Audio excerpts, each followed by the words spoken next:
Hola, ¿cómo están? Muy buenas tardes. Tal como les hemos anunciado a través de nuestras redes sociales, hoy tenemos un nuevo capítulo de Live. En esta oportunidad vamos a hablar sobre cirugías estéticas y técnicas no invasivas. Es por eso que nos va a acompañar hoy día desde su cuenta la doctora Susana Benítez, ella es cirujano plástico de la clínica.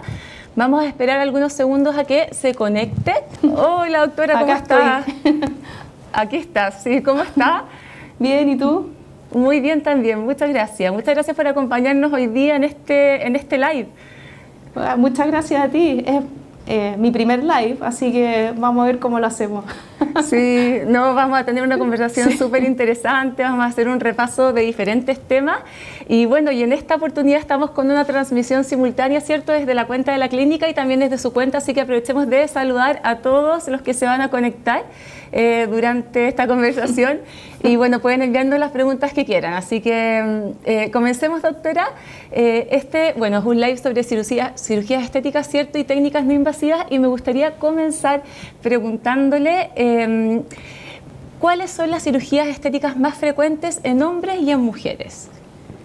Mira, en general las cirugías estéticas más frecuentes son las que se relacionan al contorno corporal. La lipoaspiración, la abdominoplastía, la cirugía mamaria, en todas sus versiones, aumento, reducción, el levantamiento de mama o mastopexia, y en los hombres la ginecomastia, que es este desarrollo mamario poco habitual y que molesta bastante en los hombres, sobre todo en los adolescentes, les trae harto problema, así que también esa es una cirugía bastante frecuente. Y después están todas las otras asociadas a la gente que ha bajado mucho de peso, que por supuesto que al bajar mucho de peso, la gente que se ha sometido a cirugías bariátricas, tienen hartos defectos después de contorno corporal.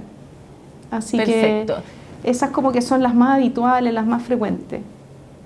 Son las más frecuentes, perfecto. Y detengámonos un poquito también en lo que comentó hace algunos minutos atrás sobre la reducción mamaria. Eso también es una cirugía que se da con frecuencia, sobre todo en las mujeres que les produce inconvenientes como dolor de espalda y que puede afectar su calidad de vida.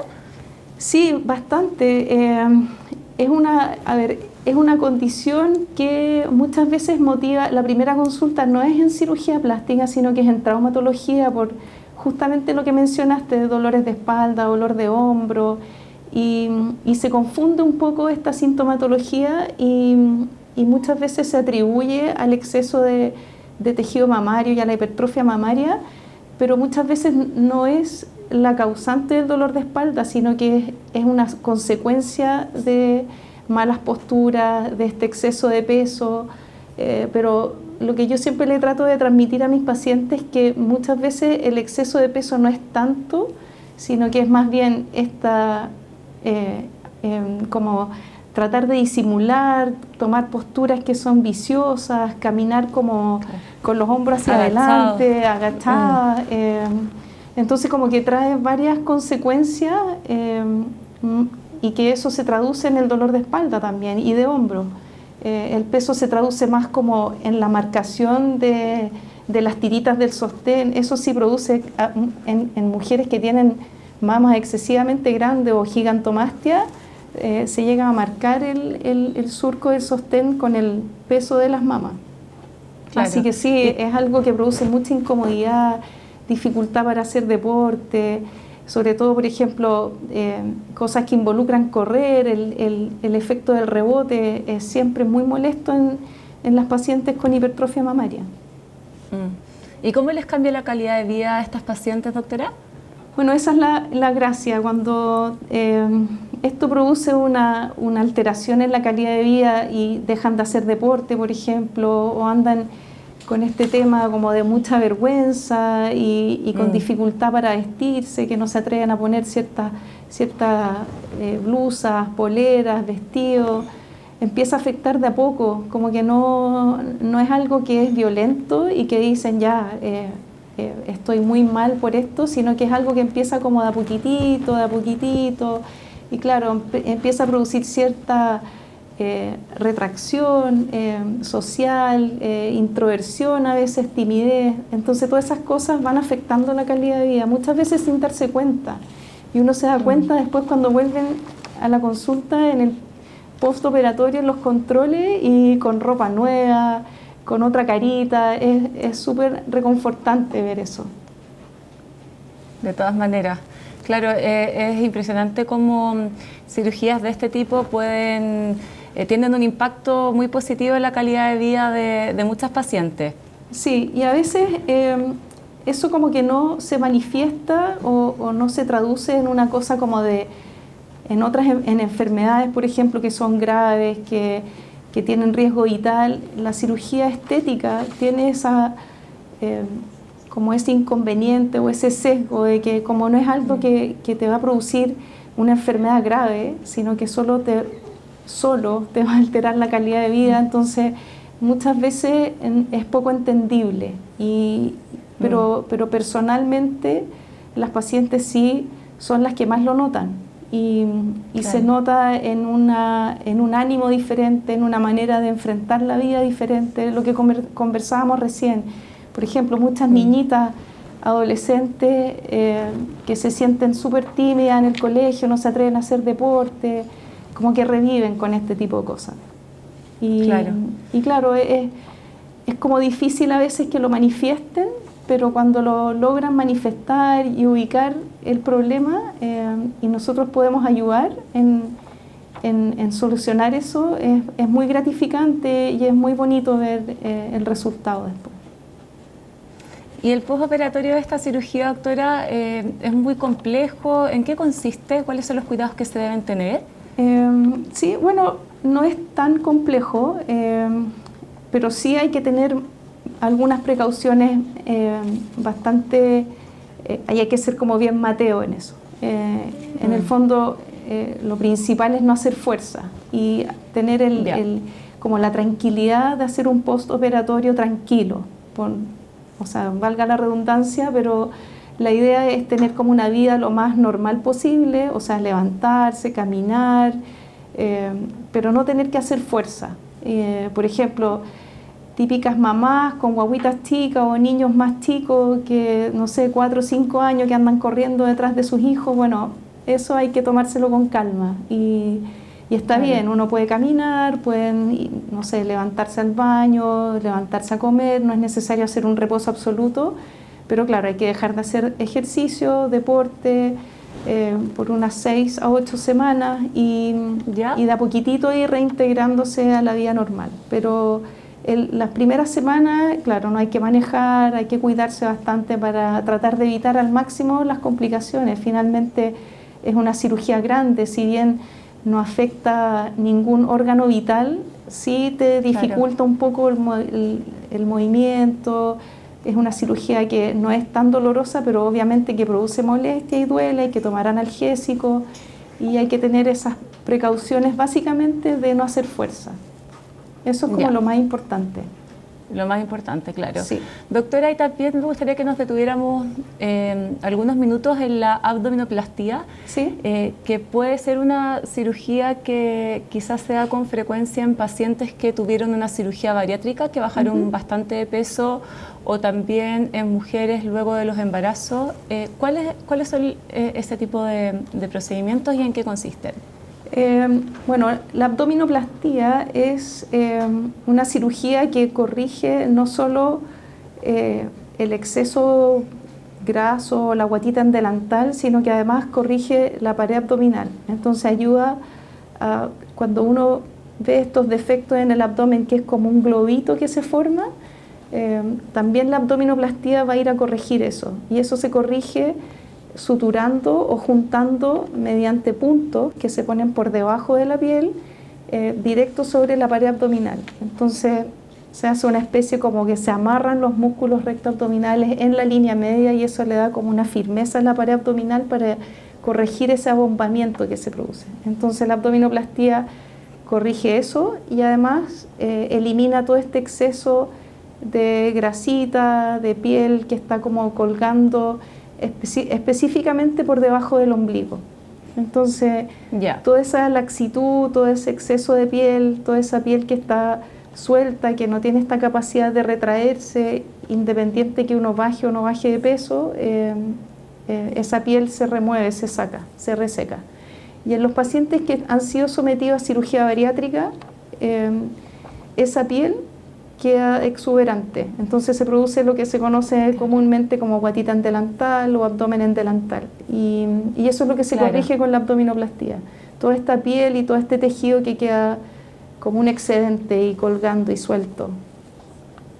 Claro, perfecto. Y también otra cirugía que se puede dar con mayor frecuencia, doctora, es la blefaroplastia. Blefaroplastia, sí. Los trabalenguas de la medicina. Sí, los trabalenguas, tal cual. Me costó decirlo, pero que, exacto, me gustaría que nos comentara en qué consiste este procedimiento, esta cirugía, y para qué casos está recomendado. Sí, bueno, la blefaroplastia nos saltamos a la cara ahora. Es la cirugía de los párpados. En el fondo es un poco el mismo concepto de corregir y de resecar los excesos de piel que se van produciendo o excesos de bolsa también que se puede producir en los párpados inferiores. Entonces ahí tenemos dos opciones, intervenir el párpado superior o el párpado inferior. En el caso del párpado inferior se llama blefaroplastia superior y lo que uno hace es corregir y sacar ese exceso de piel que muchas veces dificulta incluso la visión. Muchas veces uno ve pacientes que no se han dado cuenta, pero para leer levantan las cejas, entonces como que sobrecorrigen y se le empieza a arrugar la frente. Y eso es porque les cae como una cortina arriba de los ojos y que le dificulta un poco la lectura o la visión, francamente así normal. Claro. Entonces lo que se hace ahí es sacar... Como que se disminuye. Sí, el campo visual. De hecho, si uno hace un campo visual en estos pacientes que se les empieza como a caer los párpados superiores, está alterado el campo visual, está limitado, se empieza como a achicar. Y lo que uno hace ahí en la blefaroplastia es sacar como una media luna, un losanjo de piel en el párpado superior. Eso fundamentalmente. Como en esta zona. Sí, en esta zona y la cicatriz queda oculta justo en el pliegue. Si uno se fija en el ojo, como al mover el párpado, justo se forma un pliegue. Entonces en esa zona se ubica la cicatriz para que no se note y quede bien escondida. Y en el párpado inferior lo que se hace también es corregir las bolsas. Y también, claro, ese exceso de grasita que se forma la bolsa y que de repente hay gente joven que dice tengo cara cansada, como que no, la gente me pregunta si dormí mal y todo, y claro, tienen exceso de bolsa, a veces no es un exceso de piel, pero sí es grasita que se acumula ahí en la parte inferior del párpado y que da ese aspecto como de cansancio. Claro. O de ojitos hinchados. Como de ojitos hinchados, sí. ¿Y por qué se producen las bolsas? ¿Por qué se produce esta acumulación de grasita acá? Es multifactorial, pero generalmente es como una condición genética, es como familiar, son tipos y morfología, es como una condición anatómica y son formas de ojo, así como uno tiene el color de pelo de una manera, el color de ojos de otra. Claro. Son diferentes formas nomás. Perfecto. Es como los ojitos también, de repente hay gente que nunca tiene los párpados caídos, son también formas de párpados. Y que también los párpados caídos puede que quizá mucha gente lo relaciona que es algo que se da con el paso del tiempo, de los años, pero también hay gente joven que pudiese tener esto, ¿no? Sí, porque es una forma de ojo, sí. Perfecto. Y ahora también, hablando del rostro, de la cara, me gustaría que habláramos sobre la cirugía de nariz, ¿cierto? La rinoplastia. ¿Para qué casos está indicado? ¿Es más común en hombres o en mujeres? ¿Qué le toca ver a usted como en consulta? Sí, bueno, los hombres son un poco más tímidos en general para consultar a los cirujanos plásticos, pero se ha ido haciendo como más frecuente en los hombres. Entonces la rinoplastia es una de las cosas que se hacen tanto en hombres como en mujeres, es bastante parejo. Y generalmente también ahí se asocia la principal molestia o la consulta inicial, muchas veces es por dificultad al respirar.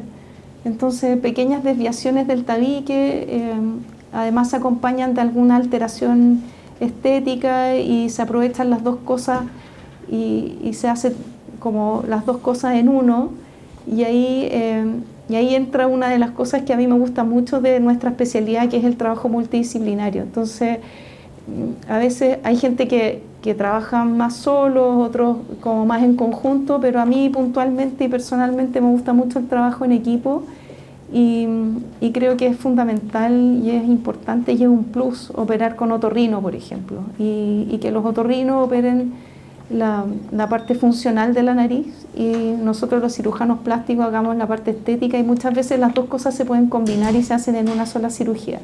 Claro, y también tiene muy buenos resultados, me imagino, que se haga también en una misma cirugía. Sí, por supuesto, son cosas que se complementan, sí. Y ahora se corrigen esos defectos, la típica joroba en la nariz, la desviación del tabique, la punta caída, la punta ancha, la nariz ancha, el dorso ancho también es una de las principales consultas y motivaciones para operarse la nariz. ¿Y el postoperatorio de la cirugía de rinoplastia, doctora, cómo es? ¿Cuánto tiempo dura aproximadamente? Es más bien incómodo, más que doloroso, es incómodo, porque necesitan muchas veces poner tapones en la nariz. Casi siempre uno tiene que poner tapones en la nariz. Y la duración de esos tapones va a depender de qué cosa se haga en la nariz, qué tipo de intervención. Entonces, cuando hay intervenciones sobre el septum o el tabique y se hacen septoplastía, los tapones permanecen más tiempo. Pero en general, claro, la incomodidad va un poco por eso, por la hinchazón, el edema, los moretones que se producen al fracturar la nariz para poder corregir estas desviaciones o para poder adelgazar el dorso de la nariz. Entonces, más que nada las molestias van por ahí, por mucha hinchazón, los moretones y esta sensación como de nariz tapada. Pero no es una cirugía tan dolorosa. Perfecto. Y de nuevo volvemos a los cuidados que hay que tener de no golpearse la nariz, de hacer una vida tranquila en el postoperatorio, de no hacer fuerza. Claro, hay que suspender el deporte por un tiempo y bueno, ese tipo de cosas. Claro. Cuidados como básicos. Sí. De todas maneras. Doctora, nos están llegando algunas preguntas. Una de ellas es de Kim, dale. Que nos consulta si la abdominoplastía es recomendado para todas las mujeres o solo para las que tienen guatita de delantal, como se les dice comúnmente. Sí, bueno, eso de todas las mujeres, yo creo que no. Claramente la abdominoplastía va destinada a corregir un defecto que se produce en la pared abdominal. Entonces, claro, en las guatitas planas, sin exceso cutáneo, sin este abombamiento que les comentaba antes, claro, no está indicado. Pero generalmente después de los embarazos, después de fluctuaciones de peso, se producen algunas alteraciones y claro, ahí estaría indicada una abdominoplastía para corregir estos defectos que mencionamos, que es este abombamiento de la pared abdominal y el exceso de grasa y de piel. Perfecto.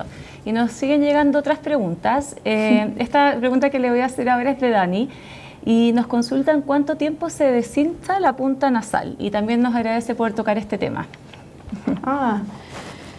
Ese es uno de los temones para nosotros porque es como casi una pesadilla el edema en la punta nasal, pero es súper variable porque depende cuán intervenida sea la punta nasal. Muchas veces no es necesario intervenir la punta nasal en una rinoplastía porque no es necesario corregirla, pero cuando sí es necesario corregirla, hay diferentes técnicas para abordar los diferentes problemas de la punta nasal.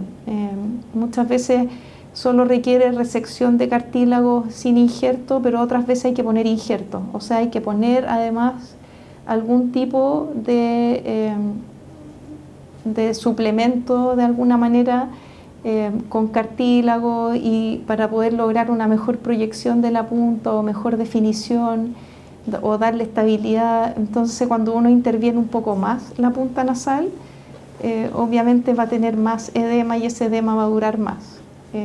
Es súper variable. En general los procesos de cicatrización se estabilizan entre el tercer y el sexto mes. Eso en general para cualquier tipo de cirugía.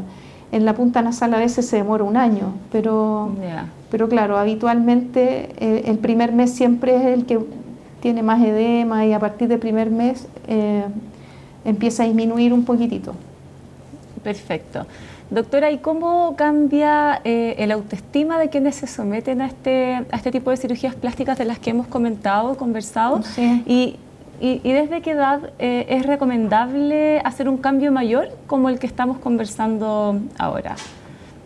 Sí, mira, lo tocamos así como tangencialmente, que producen un impacto en la calidad de vida no menor. Si uno como se pone a pensar, así como a filosofar un poco respecto a los resultados en general en cirugía o en medicina, casi todos los estudios científicos se basan en mediciones objetivas de resultados. Y la cirugía plástica tiene un componente que es bastante subjetivo. Y ahí es donde entra el impacto en la calidad de vida, porque es muy personal. Entonces hay algo que es como muy íntimo y muy personal en el resultado y en cómo interpretar los resultados y el beneficio de la cirugía plástica. Eso es como en general.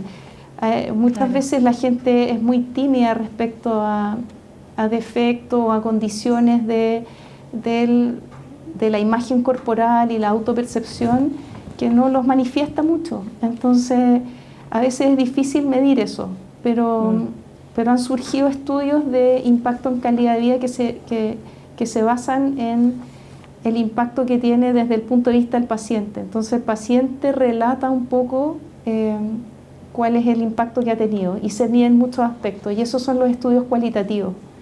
Y los estudios cualitativos se han usado mucho para validar el impacto en la calidad de vida que tiene la cirugía estética o la cirugía reconstructiva también. En general la cirugía plástica, estética y reconstructiva. Claro. Y eso es súper positivo porque ha mostrado buenos resultados en eso y reflejan un buen impacto en la calidad de vida.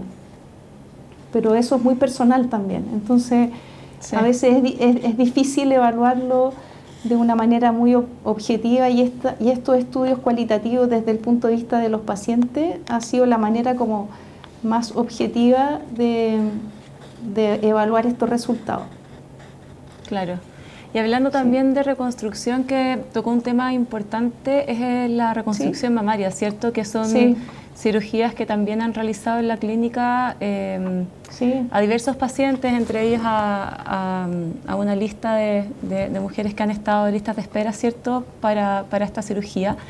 Y ahí me gustaría detenerme un poco en que comente sobre este procedimiento que quizás no muchos conocen y también el impacto que tiene en la calidad de vida de estas pacientes. Sí, bueno, probablemente es una de las cirugías donde es más, no sé si fácil, pero muy, bueno, voy a ocupar la palabra fácil, pero es más fácil de evaluar porque ante la ausencia de una mama y una enfermedad importante como es el cáncer de mama, el tratar de recuperar la imagen corporal y la integridad corporal es fundamental. Y eso sí se ha estudiado y eso está demostrado.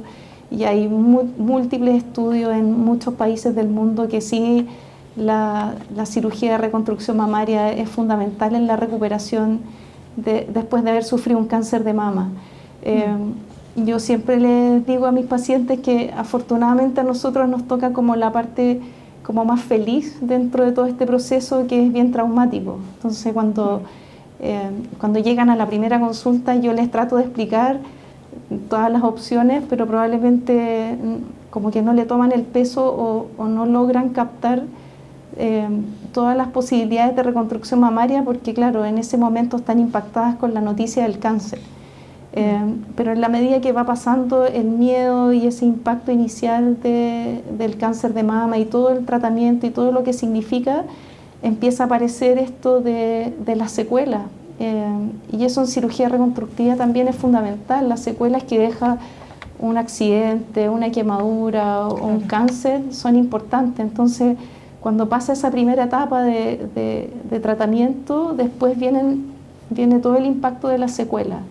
Y en el cáncer de mama yo creo que es fundamental partir desde un inicio con esa opción abierta y que las pacientes sientan que una vez superado el cáncer sí van a poder recuperar su autoimagen Y yo creo que eso es fundamental en la recuperación y en el cierre del círculo.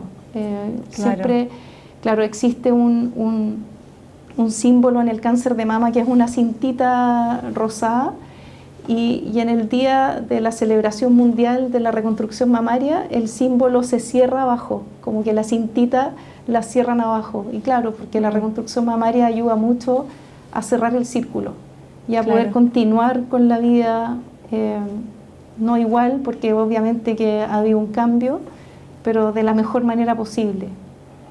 Así que yo creo que sí, la cirugía de reconstrucción mamaria es una de las cosas como muy fundamentales, muy bonita, donde se expresa y se puede notar todo esto de la cirugía plástica, en el aporte que hace a la calidad de vida de los pacientes. De todas maneras, doctora. Y ahora entremos un poquito en el terreno de las técnicas no invasivas. Me gustaría preguntarle, cambiamos un poquito de tema también con respecto a esto. ¿Cuáles son las más comunes, doctora? La toxina botulínica pudiese ser una de ellas, el ácido hialurónico. ¿Cuáles son las más frecuentes con respecto a estas técnicas que son no invasivas o menos invasivas? Sí, bueno, son procedimientos estéticos que se hacen generalmente ambulatorio y en la consulta, y ambos son muy frecuentes, están cada vez siendo más utilizados. Muchas veces se usan como opciones y alternativas a procedimientos quirúrgicos. Claro, han tenido como un boom con todo este desarrollo de nuevos ácidos hialurónicos y nuevos rellenos que sí pueden producir cambios en la volumetría de la cara, o sea, mejoran los volúmenes de la cara, la distribución de volúmenes en la cara. Si uno mira a los niños, un signo juventud es como los cachetitos rellenitos, sin surco, y esas son las cosas que los rellenos tratan de mejorar y de corregir y de disimular. Entonces, como que cada vez se han ido utilizando más. Hay conceptos modernos de manejo volumétrico en la cara y que han ayudado mucho al desarrollo de estas técnicas.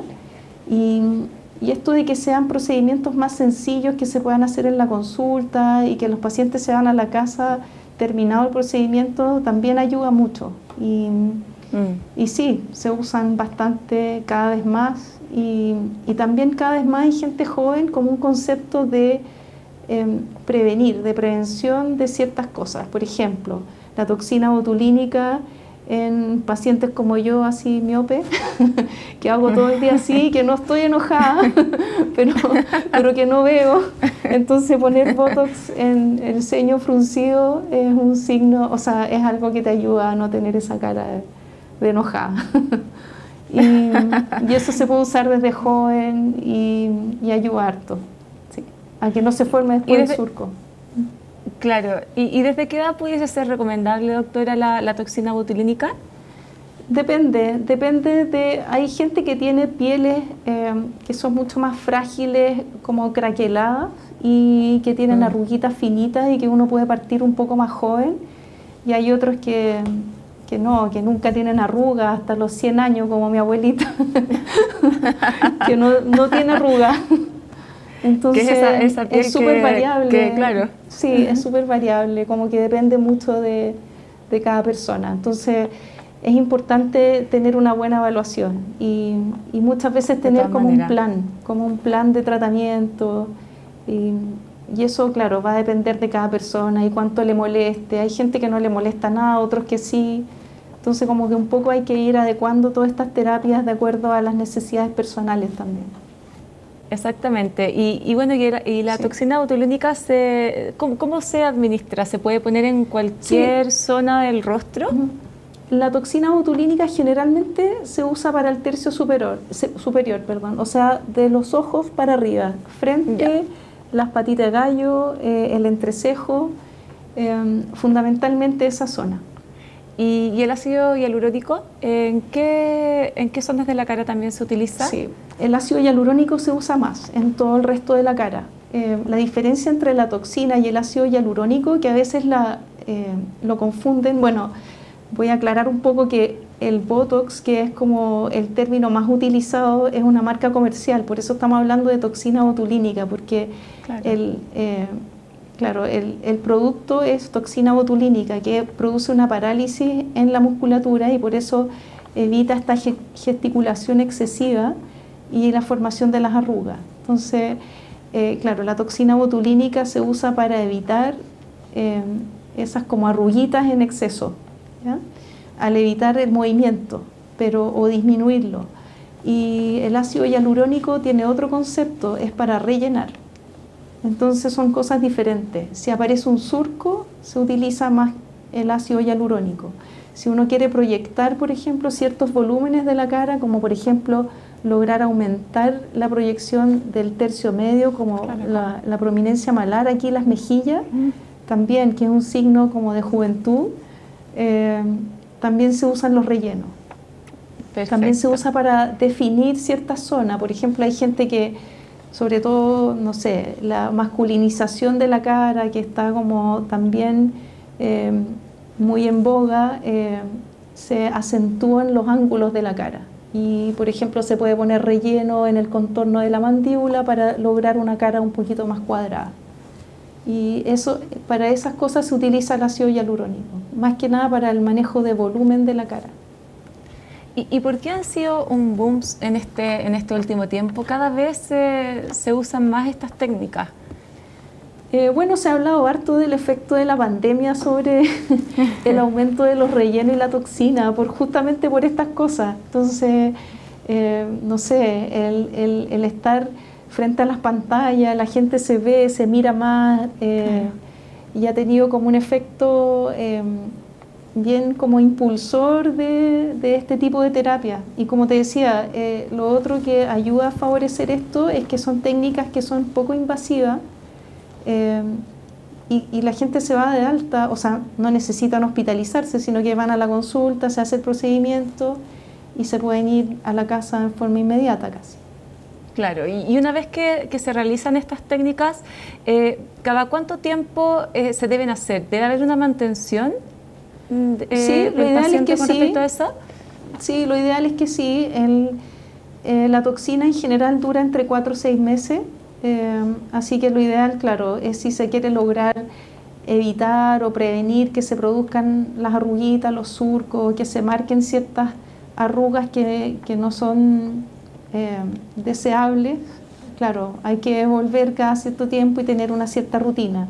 Lo mismo ocurre con el ácido hialurónico, eso sí dura más y hay que tener cuidado con no caer en los excesos. De repente uno ve el exceso de uso de ácido hialurónico y las caras se empiezan como a inflar, así como que... y ese efecto, claro, hay que tener cuidado con eso. Lo ideal es tener como una mantención, pero no pasarse un poco para el otro lado y lograr los efectos adversos que claro, la cara empieza como a transformarse un poco. Entonces lo ideal es tratar de lograr un efecto más natural, más sutil, que la cara se te vea mejor. Ese es como el objetivo de este tipo de tratamiento. Y ahí también la importancia de asesorarse por un especialista que pueda ir guiando, ¿cierto?, este tipo de procedimientos y orientando también al paciente, ¿verdad? Sí, por supuesto.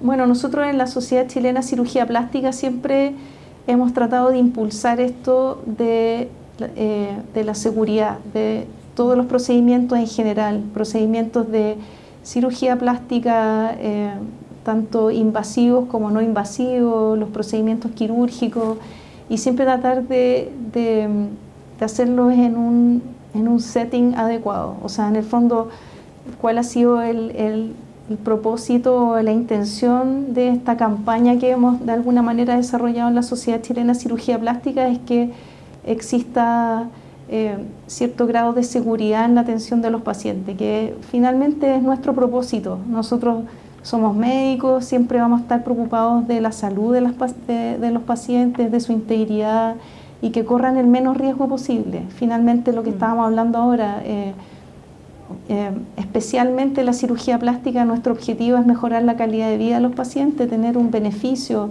y no hacerlos pasar susto ni correr riesgos innecesarios. Ya es suficiente con los riesgos que uno corre en un lugar que es seguro y que tiene todas las condiciones para hacer estas cosas de manera segura. Entonces, claro, hay que tratar de minimizar los riesgos.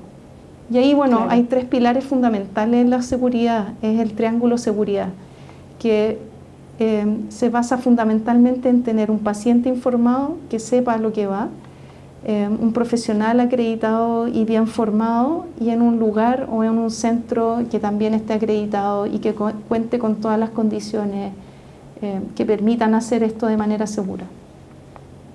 Súper importante el punto que estamos tocando, porque muchas veces se ve como en las noticias, ¿cierto?, de inconvenientes que tienen algunos pacientes que se someten a cirugías estéticas e incluso técnicas no invasivas en centros que no están acreditados, y eso generalmente tiene bastantes riesgos asociados.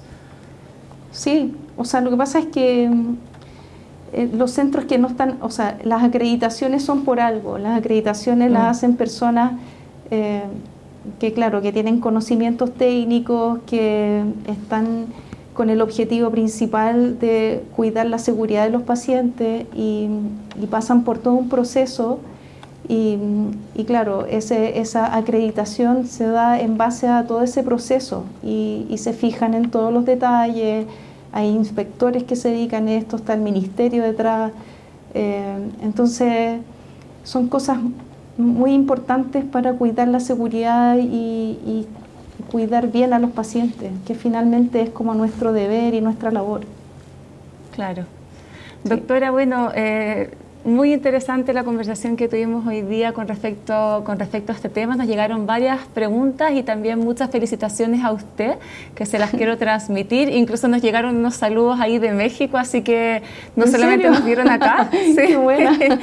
Sí, así que, bueno, muchas gracias. Agradecerle por este espacio que estuvo muy interesante para hacer un repaso, ¿cierto?, de este tema que a muchas personas les interesa. Así que muchísimas gracias por habernos acompañado hoy día. Muchas acá gracias, nos dejan lejos lo mejor la doctora, tremenda profesional y persona. Así la que, Margarita. Sí, ahí saluda a la Margarita. Sí, lo máximo sí, de ella. Sí, nos han llegado varios saludos, así que ahí también Ale nos dice excelente, Dale, muy claro. Una de mis kines. Excelente, excelente. Así que ahí nos han llegado muchos comentarios también. Y bueno, muchas gracias por este espacio que esperamos repetir en un tiempo más. Así que gracias nuevamente por su tiempo, doctora. Ya, muchas gracias, Cata. Muchas gracias. Muchas gracias, y gracias a todos los que nos vieron y nos enviaron sus comentarios, sus saludos, sus preguntas. Así que nos vemos para una próxima oportunidad en un nuevo live. Gracias a todos, que estén muy bien. Chao. Chao.